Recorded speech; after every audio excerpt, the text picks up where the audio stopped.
Today we are going to discuss CBA rules for cashing in a floating vacation. Section 11D4A states in part, the pilot has the option to cash in his floating vacation for pay at any point during the calendar year prior to being awarded a specific vacation slot.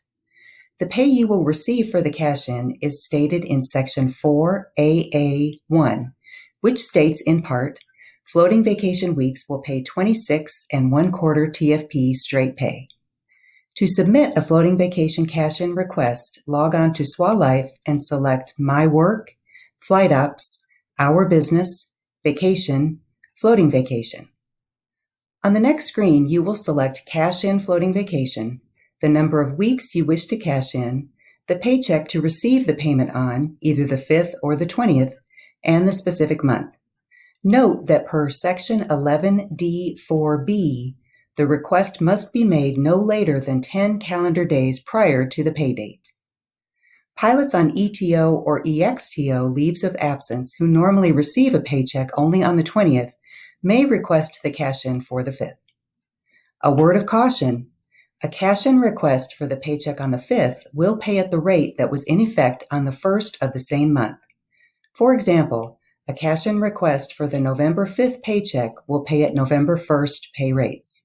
However, if you choose to cash in your floating vacation on the 20th of the month paycheck, it will be paid at the rate that was in effect on the first day of the previous month.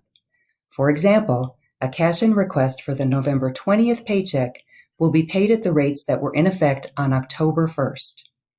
This is especially important if you have a longevity raise, because your anniversary date determines when your new pay rate takes effect.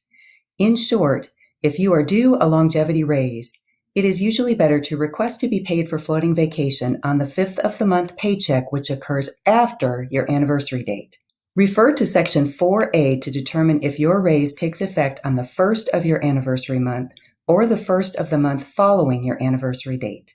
If you have any questions about cashing in a floating vacation and which rate it will pay at, especially if you've recently had a longevity raise, call Southwest Pilot Payroll at 800-447-9291 or email flightopspayroll@winco.com. Do this prior to making the request to cash in your floating vacation on CWA.